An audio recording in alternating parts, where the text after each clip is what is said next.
दोस्तों, देश वाले में आपका स्वागत है। मैं संजय शाह और आज उस ऐतिहासिक फैसले की बात करेंगे जिसके कारण लोकसभा और राज्यसभा में पारित होने के बाद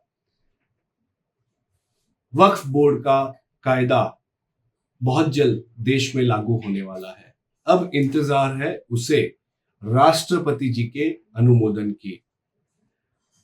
वक्फ बोर्ड के बारे में आप, मैं तो ठीक, कई मुसलमान भी बहुत कम जानते हैं। खैर, मेरा विषय भारत का वक्फ बोर्ड कम होकर दुनिया के कुछ देशों का वक्फ बोर्ड ज्यादा है। फिर भी एक नजर मैं डालना चाहूंगा भारत के वक्फ बोर्ड के इतिहास पर और परिस्थितियों पर। हमारे देश में वक्फ बोर्ड सदियों से काम करते आया है। 1913 से 2013 के 100 साल के बीच हमारे वक्फ बोर्ड के पास करीब 21 लाख एकड़ जमीन प्रॉपर्टी के रूप में हुआ करती थी। 2013 में कांग्रेस ने उसके कायदे में एक अमेंडमेंट पारित किया, तो 12 साल में हाल ये हुआ कि वक्फ बोर्ड की प्रॉपर्टी 21 लाख एकड़ से बढ़कर 39 लाख एकड़ तक, यानी उसमें करीब 50% इजाफा हुआ, वहां तक पहुंच गई। सब जानते हैं कि आर्म्ड फोर्सेस यानी हमारे लश्कर और हमारी रेलवे, उसके बाद देश में सर्वाधिक जमीन अगर किसी के पास है तो वो हमारा वक्फ बोर्ड है। देश के तमाम राज्यों का अपना अपना वक्फ बोर्ड है। शिया और सुन्नी मुसलमान के बीच में भी अलग अलग वक्फ बोर्ड है। अन्य कई मुसलमानों को वक्फ बोर्ड में अभी तक कोई स्थान नहीं मिला है, लेकिन नया कायदा पारित होने के बाद ये पूरी उम्मीद है कि तमाम मुसलमानों को वक्फ बोर्ड में अपना प्रतिनिधित्व मिलेगा और उसका फायदा न केवल इस्लाम धर्म को और मुसलमान भाई बहनों को, लेकिन पूरे देश को भी मिलेगा। मेरे सामने इस वक्त Waqf assets management system of India, जो सरकारी वेबसाइट है, वो खुली है। मैं आपके सामने उसके होम पेज पर दिखने वाले कुछ नंबर्स पेश करना चाहूंगा। इसमें लिखा है वक्फ की एस्टेट्स 3,56,351 है। उसके पास इमूवेबल प्रॉपर्टीज 8,72,805 है। मूवेबल प्रॉपर्टीज 16,716 है। इन प्रॉपर्टीज में से जिसका डिजिटाइज्ड रिकॉर्ड उपलब्ध है, उन प्रॉपर्टीज की संख्या 3,30,008 है। इमूवेबल प्रॉपर्टीज का स्टेटस, उसका भी एक पाई चार्ट इस वेबसाइट पर बना हुआ है। उस पाई चार्ट में जो लिखा है वो मैं आपके साथ शेयर करना चाहूंगा। सारे नंबर्स नहीं, कुछ महत्वपूर्ण नंबर्स ही। इसमें बताया गया है कि वक्फ की जिन प्रॉपर्टीज पर अतिक्रमण हुआ है उनकी संख्या 58,890 है। जिसकी कोई जानकारी उपलब्ध नहीं है, ऐसी प्रॉपर्टीज की संख्या 4,36,178 है, जिस पर लिटिगेशन चल रहा है। और लिटिगेशन दो प्रकार के हैं, एक आंतरिक और एक बाहरी, इंटरनल और एक्सटर्नल।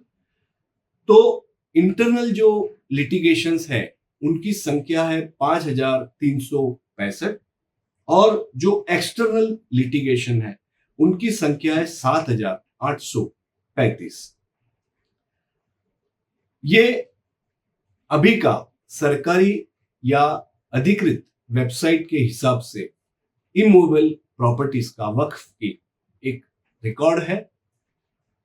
इमूवेबल प्रॉपर्टीज के मैनेजमेंट को लेकर भी वेबसाइट पर एक पाई चार्ट बना हुआ है, उसके कुछ नंबर्स मैं आपके साथ साझा करता हूं। इसमें लिखा है कि जिन वक्फ प्रॉपर्टीज का कोई ना कोई एडमिनिस्ट्रेटर नियुक्त हुआ है, ऐसी प्रॉपर्टीज 14,547 है। जिसके लिए मैनेजमेंट कमेटी का गठन हुआ है, ऐसी प्रॉपर्टीज 1,28,087 है। जिसके लिए मुतवल्ली यानी कस्टोडियन ऑफ वक्फ प्रॉपर्टी नियुक्त है, ऐसी प्रॉपर्टीज 2,17,061 है। जिसके ऊपर या तो अतिक्रमण हुआ है, जिसका हस्तांतरण हो चुका है, ऐसी प्रॉपर्टीज 3,0889 है। सीधे वक्फ बोर्ड के हाथों में जो प्रॉपर्टीज है उनकी संख्या 95,279 है।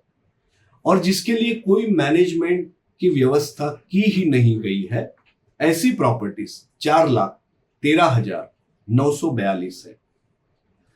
ये नंबर्स हमें एक इशारा करते हैं कि मुसलमान समाज के लिए इन प्रॉपर्टीज का अच्छी तरह संचालन होना, इस धर्म के लिए उसका उत्कर्ष पूर्वक उपयोग होना बहुत आवश्यक है। खैर, इस मामले को यही निपटाते हुए मैं अब बात करना चाहूंगा कुछ ऐसे देशों की जहां पे या तो वक्फ बोर्ड बिल्कुल नहीं है या है तो केवल नाम का। सबसे पहले बात करते हैं टर्की की।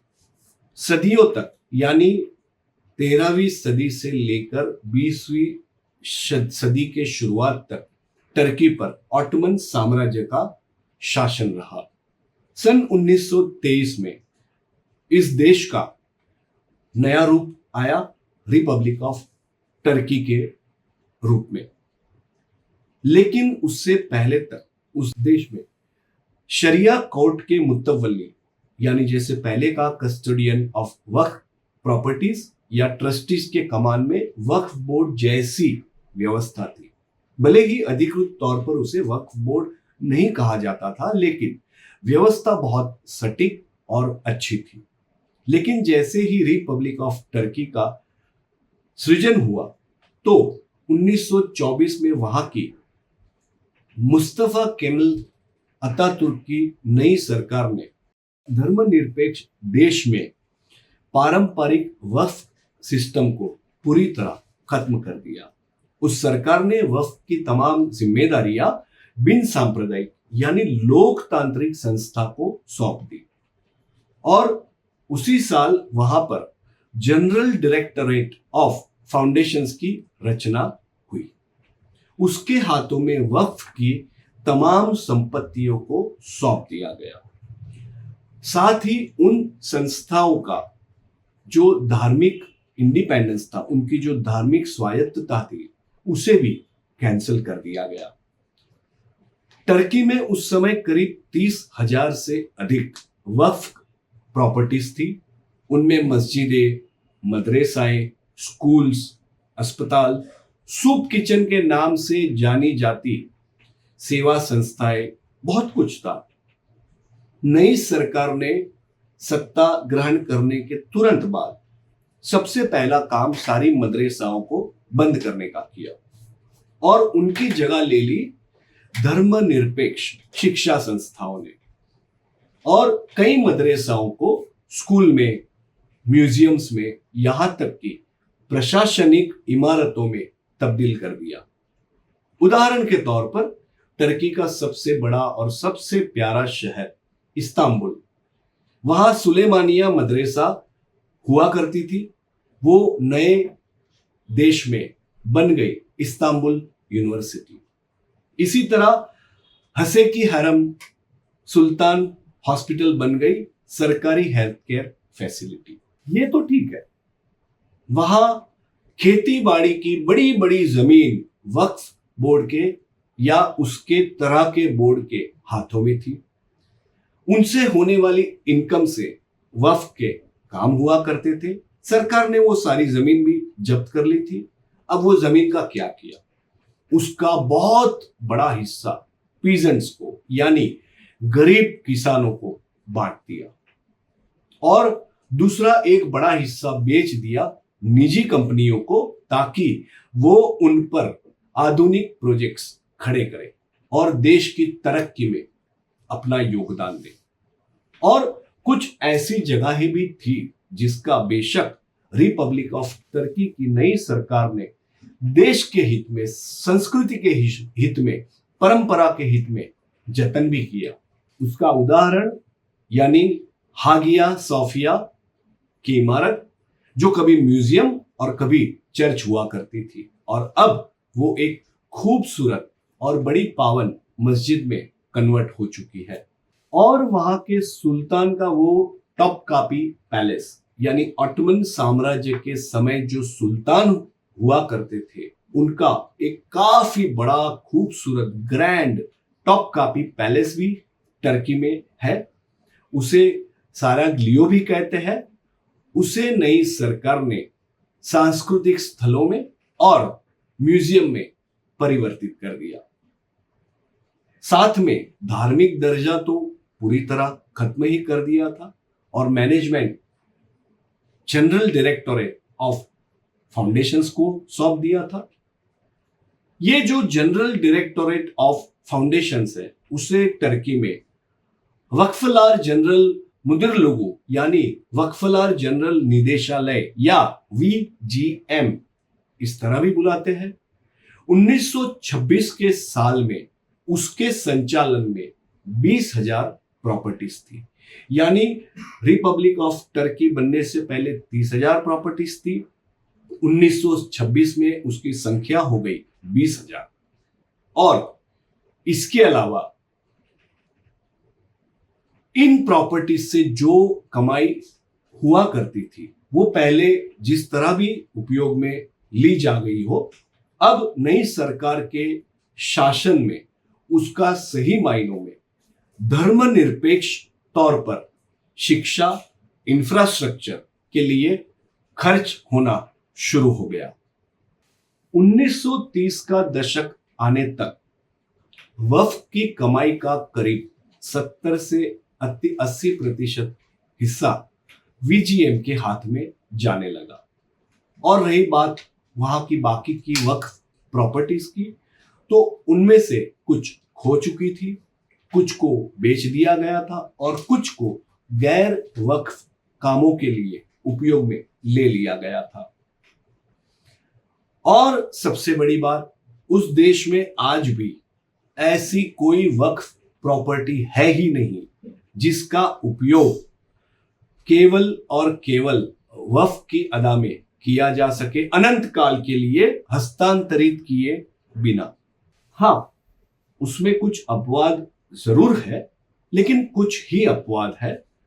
वो ऐसी प्रॉपर्टीज है जिनका शिक्षा हेतु उपयोग किया जा सकता है, लेकिन उन्हें भी काम तो VGM के नियमों के तहत ही करना पड़ता है। अपने हिसाब से काम करने की उन शिक्षा संस्थाओं को अनुमति नहीं है। कहने का मतलब इतना ही कि इस्लामिक देश होने के बावजूद भी कभी अनेक प्रॉपर्टीज को वक्फ की प्रॉपर्टी घोषित करने के बावजूद भी तुर्की ने वक्फ की सत्ता काटी, उसकी प्रॉपर्टी का गैर वक्फ उपयोग किया और बिन सांप्रदायिक राष्ट्र की परिकल्पना को सही मायने में साकार करने के लिए वहां बड़ा बदलाव संभव किया। इतना भी बता दें आपको कि तुर्की में मुस्लिम आबादी देश की आबादी का 99.8% हिस्सा है और उनमें अधिकतर मुसलमान सुन्नी है। अब गौर करते हैं ऐसी और एक मुस्लिम देश ट्यूनीशिया पर। उसकी आबादी का 98% अरब मुस्लिम है और उस 98% में 99% सुन्नी मुसलमान है। वहां भी ऑटोमन साम्राज्य था 19वीं सदी के लगभग अंत तक। फिर 1956 तक इस देश पर फ्रेंच कॉलोनी का शासन रहा और उससे आजाद होने के साथ उस देश के तत्कालीन राष्ट्रपति हबीब बोईगुर्बा उन्होंने तुरंत वक्फ बोर्ड के सिस्टम को ही रद्द कर दिया। उन्होंने वक्फ की तमाम प्रॉपर्टीज का नेशनलाइजेशन यानी राष्ट्रीयकरण कर दिया। वहां वक्फ की प्रॉपर्टीज को हाबुस प्रॉपर्टीज कहा जाता है। टर्की की तरह इस देश में वक्फ प्रॉपर्टीज आजादी के पश्चात सरकारी उपयोग में, शिक्षा, खेती के उपयोग में ली गई। तब से आज तक ट्यूनीशिया में वक्फ बोर्ड का नामो निशान तक नहीं है। बिना वक्फ का एक और इस्लामिक देश है लीबिया, वो भी ऑटोमन साम्राज्य का हिस्सा रह चुका है। फिर 1943 तक इस देश पर इटाली का साम्राज्य रहा और संघर्ष के पश्चात 1951 की साल में लीबिया को आखिर आजादी मिली थी। उसके बाद भी उस देश की परिस्थिति तंग रही थी और 1969 में जो पूरी दुनिया में फेमस हुए, वैसे मुअम्मर गद्दाफी ने उस देश की सत्ता जबरन हथिया ली और जैसे ही सत्ता हथिया ली, उन्होंने पहला काम वक्फ बोर्ड की प्रॉपर्टीज के राष्ट्रीयकरण का कर दिया। आजादी के समय यानी 1951 की साल के समय लीबिया में करीब 8 से 10 हजार वक्फ प्रॉपर्टीज हुआ करती थी। वहां भी मस्जिदें, मदरसाएं, खेती की जमीन, सेवा संस्थाएं, सब कुछ था। गद्दाफी ने समाजवादी रवैया अपनाते हुए उन प्रॉपर्टीज को सरकार की संपत्तियां बना डाली। वक्फ का मैनेजमेंट उन्होंने दूर कर दिया, उसकी जगह पर लागू कर दिया जनरल अथॉरिटी फॉर एंडोमेंट्स का नियम। उस समय से आज तक मुअम्मर गद्दाफी के जाने के बाद भी लीबिया में कभी भी वक्फ बोर्ड की वापसी नहीं हुई है। और एक देश है, उसका नाम है सीरिया। यहां भी जो आबादी है उसका 94.17% पॉपुलेशन अरब है और उन मुसलमानों में 79.19% सुन्नी मुसलमान है, 14.10% शिया मुसलमान है। इसके अलावा इस देश में अलावी यानी नुसैरी मुसलमान भी बड़ी तादाद में है। देश की आबादी में उनकी तादाद करीब करीब 10.13% है। इस देश में सन 1963 में बाथ पार्टी का दबदबा बढ़ा। तब से वहां वक्फ बोर्ड की सत्ता को काटने का, उसके पर काटने का काम शुरू हुआ।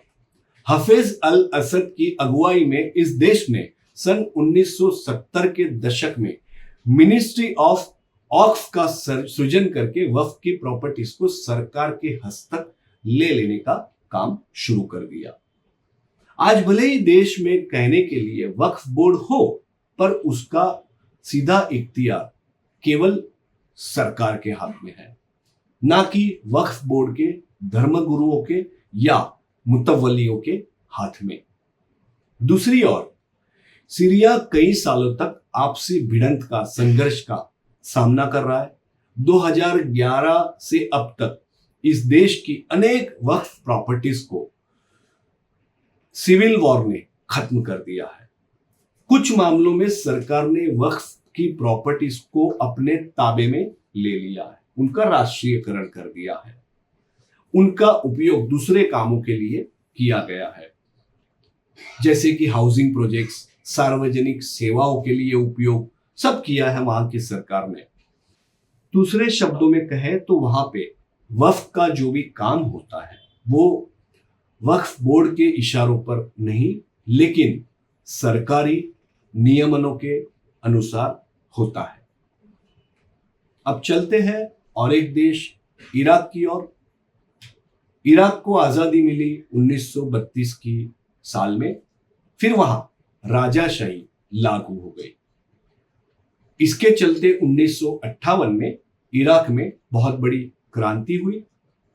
लेकिन उससे पहले 1918 के बाद इराक में वक्फ बोर्ड कभी भी ताकतवर संस्था नहीं बन पाया। फिर मुअम्मर गद्दाफी की तरह इस देश में भी एक ऐसा शासक आया जिसको पूरी दुनिया ने जाना, वो थे सद्दाम हुसैन। 1968 में उन्होंने यहां अपने देश की सत्ता हाथों में ले ली और पहला काम उन्होंने भी वही किया, वक्फ की सारी प्रॉपर्टीज का राष्ट्रीयकरण। दूसरे शब्दों में कहे तो 1970 के दशक से वहां वक्फ की कुछ खास भूमिका ही नहीं रही। सद्दाम की 2003 में निर्मम हत्या की गई। उसके बाद वहां शिया और सुन्नी धर्मादा कचहरियां बनी तो जरूर, लेकिन वो सरकारी संस्थाएं हैं, ना कि वक्फ की या वक्फ बोर्ड। अब और एक देश सूडान, वहां भी आंतरिक भिड़ंत संघर्ष लगातार जारी है। इस देश की आबादी का 97% सुन्नी मुसलमान है, 3% वहां क्रिश्चियंस है। सन 1956 में यह देश नॉर्थ ईस्ट अफ्रीका का देश आजाद हुआ। फिर वहां ministry of guidance and endowments उसकी स्थापना की गई। उसके चलते और फिर बाद में मिलिट्री रूल के तहत और 2023 के युद्ध के समय में भी वहां ऐसा कोई वक्फ बोर्ड बना ही नहीं जिसका हम किसी तरह भारत जैसे देश के वक्फ बोर्ड के साथ कंपैरिजन कर पाए। अगर वहां इस्लामिक सेवा कार्यों के लिए अगर कोई संस्थान है तो उसे केवल हम सरकारी व्यवस्था कह सकते हैं, ना कि वक्फ बोर्ड। अब बात करते हैं सऊदी अरेबिया की, दुनिया में मुसलमानों की मेजोरिटी वाले एक सबसे महत्वपूर्ण देश की, जहां सबसे पावन मक्का मदीना भी है।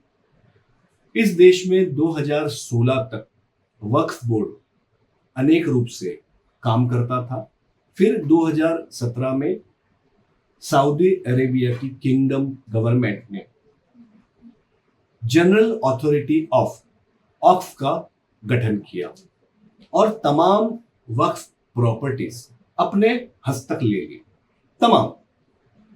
उससे पहले वक्फ प्रॉपर्टीज का कामकाज Saudi ministry of Islamic affairs दावा एंड गाइडेंस, जिसे मोइया भी कहा जाता है, वो मंत्रालय करता था। यानी उसमें भी सरकार की भूमिका तो पहले से थी ही, लेकिन 2017 में एक नया अध्याय शुरू किया गया।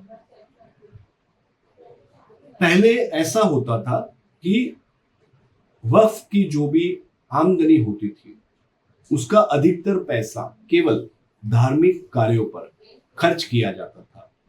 कुछ ऐसी भी प्रॉपर्टीज थी जिस पर स्थानिक पारिवारिक ट्रस्ट और धर्मगुरुओं का जैसे अपना ठेका था, उन्होंने उसका उपयोग कुछ हद तक अपने निजी फायदे के लिए भी किया था।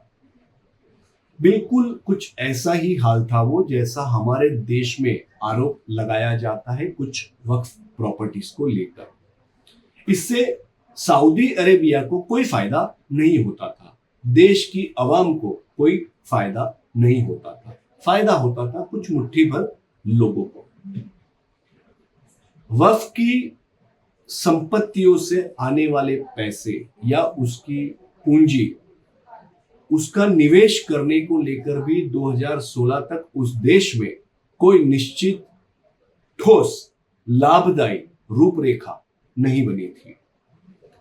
उन्हें अगर व्यापारी हेतु या सार्वजनिक लाभ हेतु उपयोग में लेना हो तो भी कोई मार्गदर्शिका नहीं थी। वक्फ की संपत्ति का सही और सटीक उपयोग करके शिक्षा, स्वास्थ्य, आर्थिक प्रोजेक्ट्स उनमें निवेश करना लगभग नामुमकिन जैसा था। फिर जैसा कि पहले बताया, जनरल अथॉरिटी ऑफ वक्फ यानी GAA उसका गठन हुआ। सऊदी सरकार ने तभी एकदम स्पष्ट शब्दों में साफ कर दिया कि वक्फ की प्रॉपर्टीज और इनकम, उनका उपयोग केवल धार्मिक हेतु के लिए ही नहीं, आर्थिक और सामाजिक विकास के लिए भी होना चाहिए, देश के भले के लिए होना चाहिए। और उन्होंने तब ऑलरेडी विजन 2030 डिक्लेयर कर दिया था। इस विजन 2030 के तहत उस साल से अब तक करीब 7-8 सालों में सऊदी अरेबिया ने कई क्रांतिकारी परिवर्तन देखे हैं। वहां कुछ ऐसे प्रोजेक्ट्स भी आकार ले रहे हैं जिसकी पूरी दुनिया में चर्चा है, जिसमें से एक प्रोजेक्ट द लाइन है। द लाइन जैसा प्रोजेक्ट दुनिया के 7 ही खंड में किसी देश ने कभी सोचा भी नहीं है या बनाने की हिम्मत करने का कदम भी नहीं उठाया है। ये अलग बात है कि द लाइन का प्रोजेक्ट जितने बड़े स्वरूप में होने वाला था, उससे अब उसका स्वरूप बहुत छोटा कर दिया है। खैर, द लाइन की बात हम कभी बाद में करेंगे। अभी हमारा विषय वक्फ बोर्ड और सऊदी अरेबिया है। तो सरकार ने साफ कर दिया कि वक्फ बोर्ड को होने वाली इनकम का उपयोग केवल रिलीजियस पर्पस के लिए ना कर देश के भले के लिए, शिक्षा के लिए, इंफ्रास्ट्रक्चर के लिए भी किया जाना चाहिए, क्योंकि देश की इकोनॉमी का ग्रोथ केवल तब ही हो सकता है। GAA की स्थापना करने के बाद और वक्फ बोर्ड की तमाम संपत्तियां सीधे सरकार के रेगुलेशन में लेने के बाद उनका मैनेजमेंट एकदम प्रोफेशनली होना शुरू हो गया। अब वक्फ की इनकम, उसका उपयोग धर्म के अलावा सामाजिक, राष्ट्रीय, आर्थिक कामों के लिए भी होने लगा। पैसों का साफ सुथरा हिसाब भी रहने लगा, क्योंकि मॉडर्न फाइनेंशियल मैनेजमेंट सिस्टम को इंप्लीमेंट किया गया। अब किसी की वहां मजाल नहीं है कि वक्फ के पैसे को अपना पैसा मानकर मनचाहा दुरुपयोग कर सके। अब GAA के तहत बिल्कुल वो काम वक्फ के धन से हो सकता है जो होना चाहिए। GAA केवल सऊदी अरेबिया ही में नहीं, सारी दुनिया में धार्मिक हेतु के लिए आज भी पैसा खर्च करता है। दुनिया के कई देशों में वो न केवल मस्जिदें बनाने के लिए, लेकिन मुसलमानों के भले के लिए कई रूप में योगदान देता है। भारत के वक्फ बोर्ड पर अगर हम वापस आए हमारी बात समाप्त करने से पहले, तो हमारे यहाँ मामला थोड़ा सा या बहुत ज्यादा, जैसा आप सोचे या जैसी आपकी सोच, अजीब रहा है। हमारे यहाँ जितने राज्य उतने वक्फ बोर्ड, ये सारे अपने अपने तरीके से काम किया करते हैं। शुरू में जो मैंने नंबर्स बताए वक्फ बोर्ड की ऑफिशियल वेबसाइट के माध्यम से पाकर आप जान चुके होंगे कि कई सारी वक्फ प्रॉपर्टीज का जैसा होना चाहिए वैसा मैनेजमेंट या उनका ऐसा डॉक्यूमेंटेशन या उनका ऐसा रिकॉर्ड इतने सालों बाद भी हमारे देश में नहीं बन पाया है। इतनी उम्दा इंटेंशन वाली संस्था का इस तरह मिसमैनेजमेंट होना वो दुर्भाग्य की बात है, और उसकी प्रॉपर्टीज पर अतिक्रमण होना वो भी एक बहुत बड़ा दुर्भाग्य है। और तो और राजकीय और आधिकारिक दखल अंदाजी, उसके कारण भी इन प्रॉपर्टीज का बहुत ज्यादा दुरुपयोग होते रहा है। और इतनी ही बड़ी दुख की बात यह है कि वक्फ प्रॉपर्टीज या उसकी एसेट्स या उसकी इनकम का हमारे देश में मुसलमानों के लिए या देश के लिए समझदारी भरा लाभकारी उपयोग शायद ही हुआ है। उनका फाइनेंशियल मैनेजमेंट रिकॉर्ड सब कुछ हमेशा कमजोर रहा है, और ऑडिट का तो मानो जैसे सवाल ही पैदा नहीं हुआ है। लेकिन भारत में वक्फ प्रॉपर्टी को एक जो ताकत मिली है वो दुनिया के बहुत कम देशों ने वक्फ बोर्ड को दी है, और वो है कंप्लीट न्यायिक सुरक्षा यानी लीगल प्रोटेक्शन। ऐसा बहुत कम मुस्लिम देशों ने किया है जैसा भारत में हुआ है।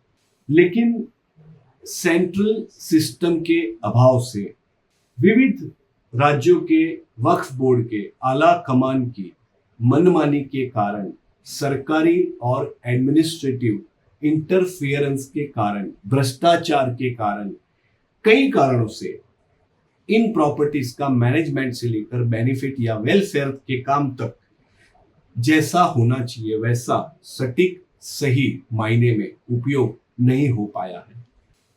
अंत में इतना ही कहना चाहूंगा कि किसी हाल में हमें वक्फ बोर्ड के नए कायदे को लेकर हिंदू मुसलमान के अलग अलग पॉइंट ऑफ व्यू से बिल्कुल नहीं सोचना चाहिए। हमें अगर सोचना चाहिए तो बस इतना ही कि नए कायदे के आने के बाद, उसका अधिकृत कायदा बनने के बाद सबसे पहले वक्फ बोर्ड का स्ट्रीमलाइनिंग और सिस्टमैटिक और प्रोफेशनल और करेक्ट मैनेजमेंट होना चाहिए। फिर जिस तरह सरकार ने, केंद्र सरकार ने दावा किया है, उस तरह वक्फ बोर्ड की इनकम का सही मायने में मुसलमानों के हित में उपयोग होना चाहिए।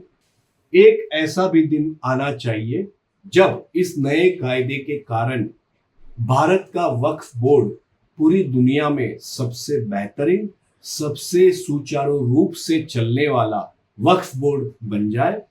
उससे देश के मुसलमानों को इतना फायदा पहुंचे कि हर मुसलमान मुस्कुराए और सुकून पाए।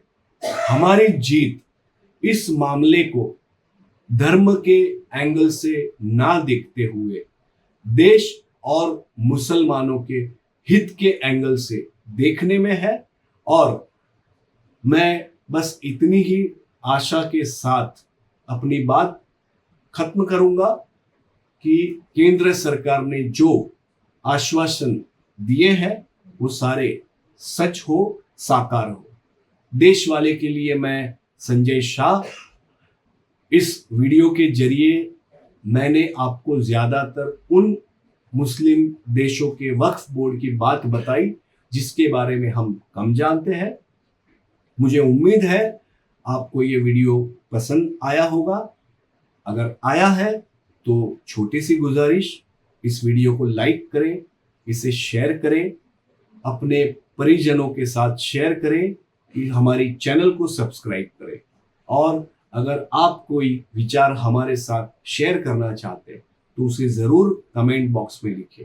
फिर मिलते हैं ऐसे ही किसी विषय पर चर्चा के लिए। तब तक के लिए धन्यवाद।